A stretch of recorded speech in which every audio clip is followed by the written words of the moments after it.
Buenas tardes, bienvenidos y muy feliz año a todos.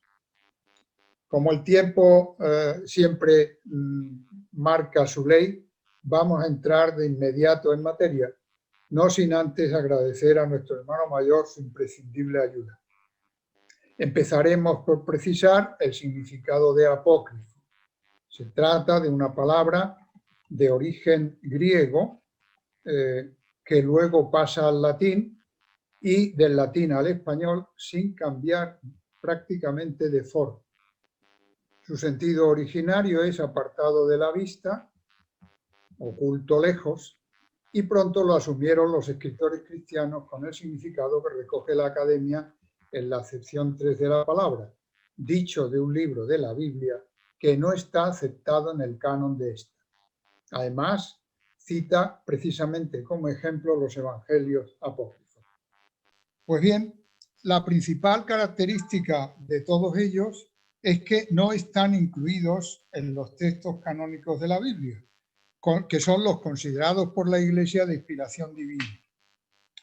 El canon que hoy rige y que sigue vigente desde la segunda mitad del siglo II, se aprobó en el Concilio de Cartago del año 397, pero empezó a elaborarse precisamente cuando aparecieron los primeros libros apócrifos. A grandes rasgos se suelen señalar en estos dos bloques, no excluyentes. Por un lado están los doctrinales, escritos para dar fundamento a determinadas tendencias religiosas, muchas de ellas desviadas o incluso heréticas, fundamentalmente la de los seguidores del gnosticismo, que es la que más evangelios apócrifos ha generado. Por otro lado, están los primordialmente históricos, que intentan completar de alguna manera los huecos que dejaron los evangelios canónicos. En efecto, el objetivo de estos, los de San Mateo, San Marcos, San Lucas y San Juan, no es escribir una historia de Jesús, sino establecer sobre la base de la existencia real de Jesús un cuerpo doctrinal completo de carácter fundamentalmente teológico para sus fieles. Pero hay muchas tradiciones que contienen hechos concretos y cotidianos con detalles a veces muy minuciosos y, por supuesto, adornados con más o menos imaginación para hacerlos más atractivos al gran público. Como veremos, muchos de estos episodios se mantienen en la tradición cristiana e incluso en determinadas manifestaciones litúrgicas. Lógicamente, hay muchas discusiones en torno a estos textos que, por supuesto, no merece la pena ni resumir aquí. No estamos en un foro de estudiosos ni tampoco en un debate teológico. Lo que vengo a proponeros es simplemente una lectura y comentario de pasajes relacionados con los tiempos litúrgicos de ahora mismo, o sea, con el nacimiento de Jesús y sus padres, que pueden resultar interesantes en el contexto histórico y en otro terreno, en el arte, en sus diversas manifestaciones, desde el grabado hasta la pintura, pasando por la escultura, y otras son caminos para fomentar la devoción religiosa.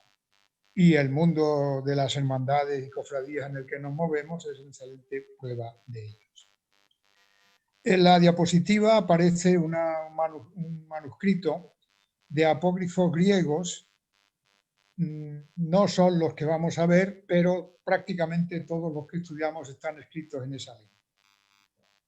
Nos centraremos en los que se agrupan bajo el título de Evangelios de la Natividad de Jesús, concretamente los 4 más importantes, que son el llamado Protoevangelio de Santiago, el más difundido. El nombre se lo dio un jesuita francés del siglo XVI porque relata hechos anteriores a los narrados por los evangelios canónicos. Protos en griego significa primero. Sería así el primer evangelio en cuanto al contenido, aunque no en cuanto a la época de su redacción. Está escrito, como digo, en griego y se le atribuye al apóstol Santiago el Menor. Puede remontar a mediados del siglo II de Cristo o incluso antes, y desde luego no sobrepasa en su redacción definitiva el cuarto. Se conserva en unos 20 manuscritos. También el llamado Evangelio del Pseudo-Mateo tiene una base anterior al año 200, o sea, coincide con el anterior en cuanto a su origen cronológico, aunque el texto actual, escrito igualmente en griego, es del siglo VI. Se le llama del Pseudo-Mateo, obviamente, por ser atribuido en falso al evangelista en el que se basa, aunque muy lejanamente. Coinciden muchos datos con el protoevangelio, aunque con frecuencia se los trata de otra manera y aporta otros que no están ahí. Posterior es la redacción del libro sobre la Natividad de María, que puede haber sido redactado ya en el siglo IX, también utilizando la lengua griega, aunque lo conocemos por una traducción latina conservada en manuscritos medievales posteriores al siglo X. Básicamente se trata de un resumen del Pseudo-Mateo. Finalmente señalemos el libro de la infancia del Salvador, que es un extracto o resumen sobre el nacimiento de Jesús, escrito en latín a partir de materiales en lengua griega hacia el siglo IX, si bien se ha conservado en manuscritos de los siglos XIII y XIV. Pasemos ya a comentar su contenido. Un terreno en el que no se detienen los evangelios canónicos es el de la familia de María. Ni siquiera dar los nombres de sus padres, Ana, oriunda de Belén, región de Judea, y Joaquín, oriundo de Nazaret, en Galilea. Joaquín, un hombre rico en campos y ganados, y por lo tanto acomodado, ambos de la estirpe de David. Los dos eran ya mayores hasta el punto de que Ana se la consideraba estéril, o sea, se consideraba ella misma y sus vecinos por no haber tenido hijos. Entonces tiene lugar la próxima diapositiva, porque según el protoevangelio, cuando Ana se lamentaba de su esterilidad cerca de un laurel donde había un nido de pájaros, dice el texto: he aquí que un ángel del Señor se le presentó y le dijo: Ana, Ana, el Señor ha escuchado tu plegaria, concebirás y darás a luz y se hablará de tu descendencia en toda la tierra. Dijo Ana: vive el Señor mi Dios. Si engendro varón o hembra, lo presentaré como ofrenda al Señor mi Dios y estará prestándole servicio todos los días de su vida. Llegaron dos mensajeros luego diciéndole: Joaquín, tu marido, viene con sus rebaños. Pues un ángel del Señor bajó hasta él y le dijo: Joaquín, Joaquín, el Señor ha escuchado tu plegaria. Baja de aquí, pues he aquí que Ana, tu mujer, va a concebir en su vientre. Inmediatamente, Joaquín, como vemos en la siguiente ilustración, se puso en camino y se reunió gozoso con Ana. Y, como señala el protoevangelio, al llegar Joaquín con sus rebaños, estaba Ana a la puerta. Al verlo, echó a correr y se abalanzó sobre su cuello diciendo: ahora veo que Dios me ha bendecido copiosamente, pues siendo viuda, vista la situación, llevaba mucho tiempo alejado de ella, dejo de serlo, y siendo estéril, voy a concebir en mi seno. Cumplidos los 9 meses, Ana dio a luz a María y se afianzó en su propósito de consagrarla al Señor. Podemos ver la representación plástica del nacimiento. María fue llevada al templo por sus padres precisamente para cumplir la promesa que habían hecho cuando pedían remedio a la esterilidad de Ana. Según los apócrifos, esto ocurrió una vez cumplidos 2 o 3 años. En un icono vemos representado el relato del protoevangelio. Cuando la niña cumplió los 3 años, dijo Joaquín: llamad a las irreprochables hijas de los hebreos, que tomen una lámpara cada una y que la mantengan encendidas, para que la niña no se vuelva hacia atrás y su corazón quede cautivado por algo al margen del Señor. Y así lo hicieron hasta que subieron al templo del Señor. La recibió el sacerdote, la besó y la bendijo diciendo: ha engrandecido el Señor tu nombre por todas las generaciones.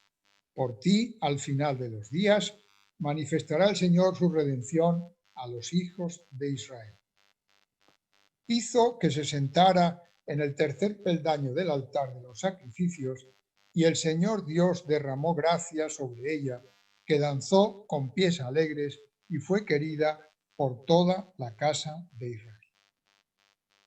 En el templo se quedó hasta los 12 o 14 años, según las distintas versiones, cuando, como la sangre menstrual se consideraba impura, los sacerdotes se plantearon qué hacer con ella para evitar que mancillara el templo, donde no se admitía nada impuro, pero a la vez qué hacer para no faltar a su compromiso firmemente mantenido por la propia María de seguir siendo virgen. La solución fue, según el relato que comentamos, la siguiente. El sumo sacerdote se puso la túnica de las 12 campanillas, es decir, la túnica solemne. Entró en el santo de los santos y rogó por ella. Y he aquí que un ángel del Señor se le apareció y le dijo: Zacarías, Zacarías, sal y convoca a los viudos del pueblo, que cada uno traiga una vara, y aquel sobre quien el Señor manifieste un prodigio, con él se unirá. Salieron los heraldos por toda la región de Judea, sonó la trompeta del Señor y todos llegaron corriendo, como vemos representados en la escena que ahora Alberto sube a pantalla. Una vez que estuvieron reunidos, se dirigieron al sumo sacerdote portando sus varas. El sumo sacerdote tomó las varas de todos, entró en el templo y oró. Terminada la oración, volvió a tomar las varas, salió y se las devolvió, y no apareció en ellas prodigio alguno. Pero al tomar José la última, he aquí que salió de ella una paloma que voló sobre la cabeza de José.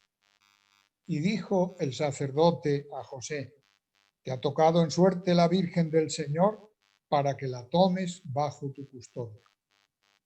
José respondió: tengo hijos y soy anciano, mientras ella es una jovencita. No vaya a convertirme en motivo de la risa ante los hijos de Israel. Entonces el sacerdote le dijo: teme al Señor tu Dios y recuerda lo que hizo Dios con Datán, Abirón y Coré, cómo se abrió la tierra y fueron tragados a causa de su rebeldía. Y ahora teme, José, no sean que sucedan esas cosas en tu casa. José, lleno de temor, la recibió bajo su custodia.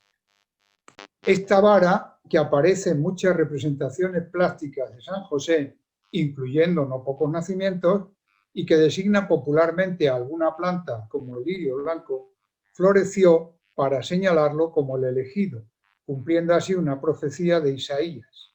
Lo comenta el apócrifo libro de la Natividad de María, que dice: Isaías afirma: del tronco de Jesé saldrá un retoño y surgirá una flor de su raíz, sobre la que descansará el Espíritu del Señor, espíritu de sabiduría y de entendimiento, espíritu de consejo y de fortaleza, espíritu de ciencia y de piedad, y quedará lleno del espíritu del temor del Señor.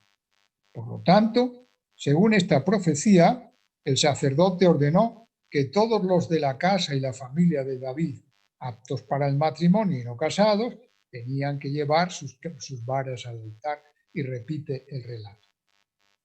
Precisamente en la representación siguiente, los desposorios de José y María, vemos la vara de José con la paloma blanca sobre ella. Por cierto, que el verbo aquí empleado, desponsari, significa prometer en matrimonio. De hecho, todavía el término esponsales en español, obviamente emparentado con este, significa, según la Academia, la mutua promesa de casarse que se hacen y aceptan los miembros de una pareja. De hecho, también no se encuentran referencias expresas a una reunión matrimonial propiamente dicha entre José y María. Los apócrifos coinciden en la edad avanzada de José y la mayoría en su condición de viudo y con hijos. Citan 4 varones y 2 mujeres. Incluso el titulado La historia de José el carpintero da sus nombres: Judas, Justo, Simón y Santiago los chicos, Asia y Lidia las chicas. La ancianidad de José justificaría aún más el compromiso de desposarse con María, respetando su virginidad. Los hijos, la referencia a los hijos, justificaría las alusiones, incluso en los evangelios canónicos, a los hermanos de Jesús, que aparecen hasta 7 veces, 2 en cada uno de los evangelios de Mateo, Marcos y Juan, y una en el de Lucas.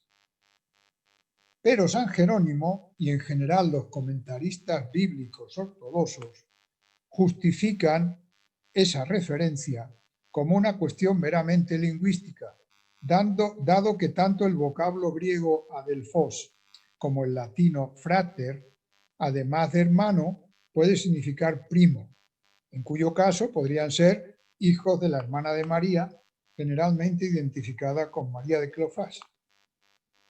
También significa pariente cercano, miembro de una misma familia. Dada la estructura familiar de estos pueblos más amplia que la nuestra, con una especie de patriarca piramidal al estilo del pater familias romano en la cima, y luego distintos grados descendentes que llega en latín hasta el de los esclavos. De hecho, familia deriva de la palabra famuli, que los designa.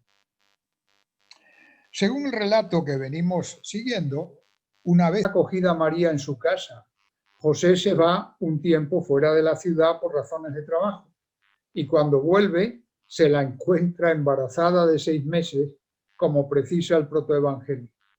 Su primera intención, y así lo cuentan también los evangelios canónicos, es repudiarla en secreto. Pero, y volvemos al protoevangelio, he aquí que un ángel del Señor se le apareció en sueños y le dijo: no tengas miedo por esta doncella, pues lo que hay en ella es del Espíritu Santo.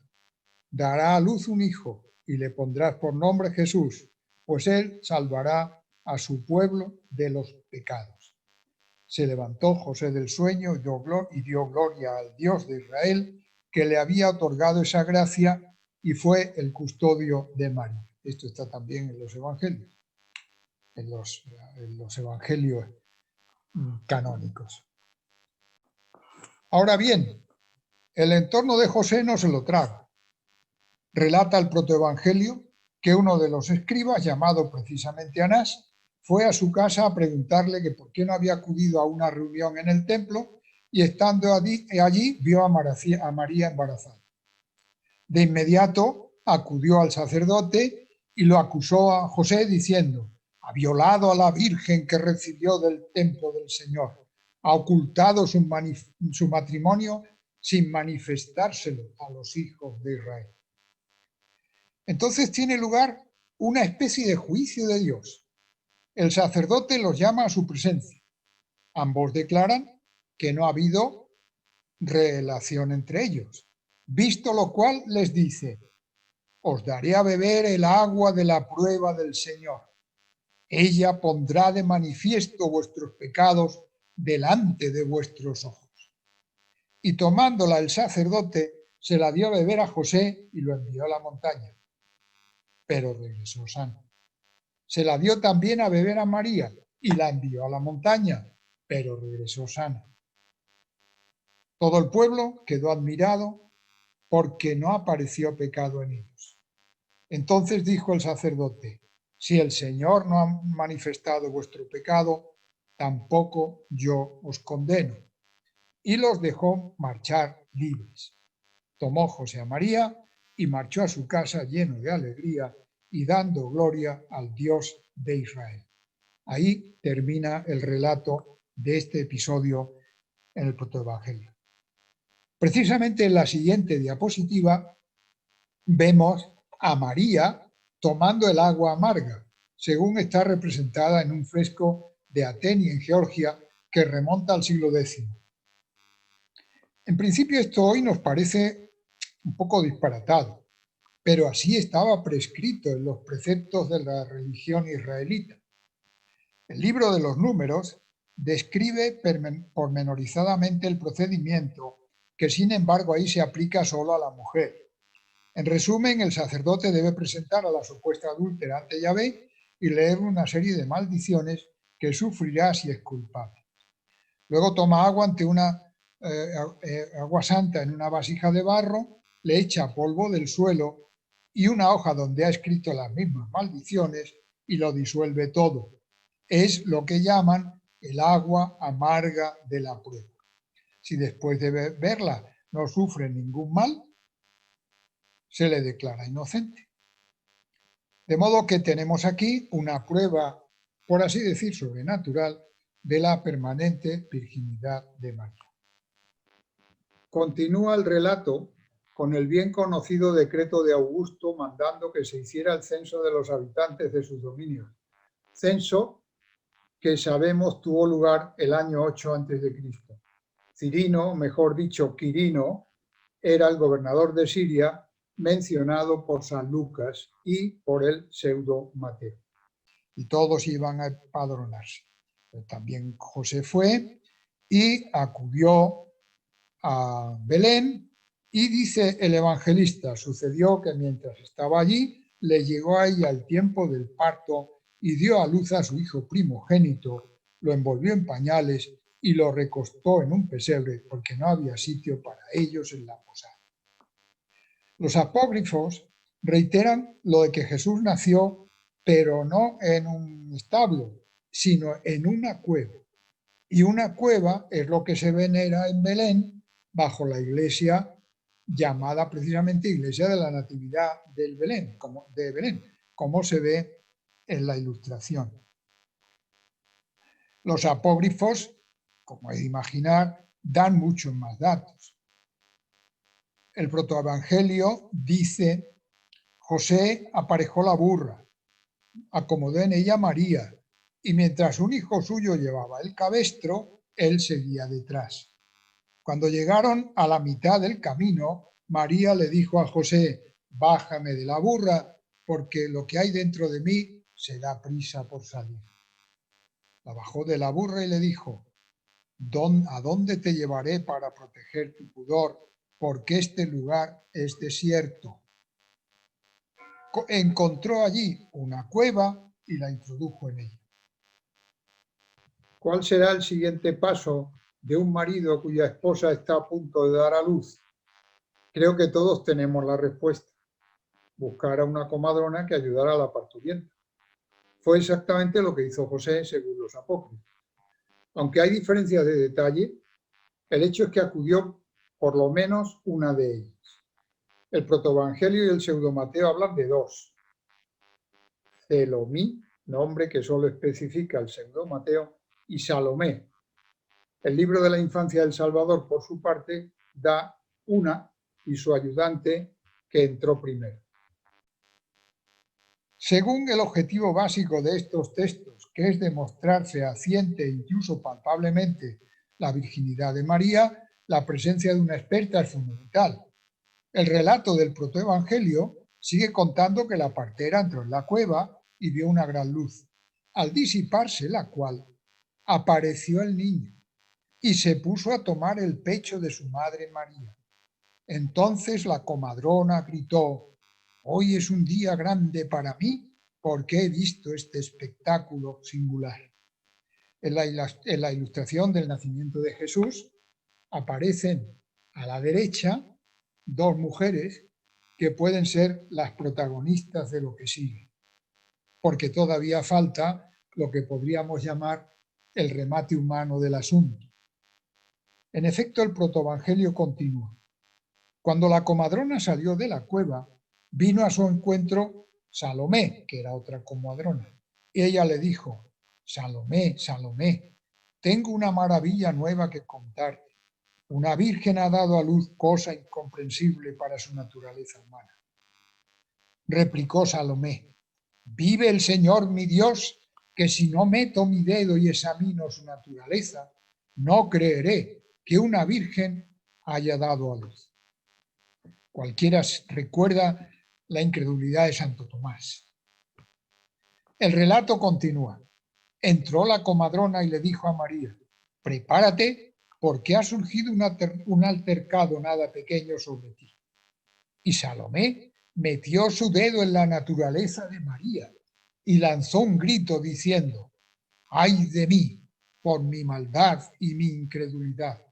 Porque he tentado al Dios vivo, y he aquí que mi mano se me cae carbonizada. Entonces se arrodilló ante el Señor, diciendo: oh Dios de mis padres, recuerda que soy descendiente de Abraham, Isaac y Jacob. No me pongas como escarmiento para los hijos de Israel, sino devuélveme a los pobres. Pues tú sabes, Señor, que en tu nombre realizaba mis curaciones y recibía de ti mi salario. Y aquí que se apareció un ángel del Señor y le dijo: Salomé, Salomé, el Señor te ha escuchado, presenta tu mano al niño, tómalo en brazos y tendrás salud y alegría.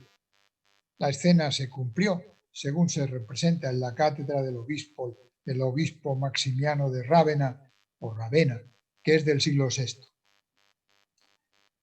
Termina el relato, el protoevangelio: cuando lo hubo hecho, se sintió curada y salió en paz de la cueva.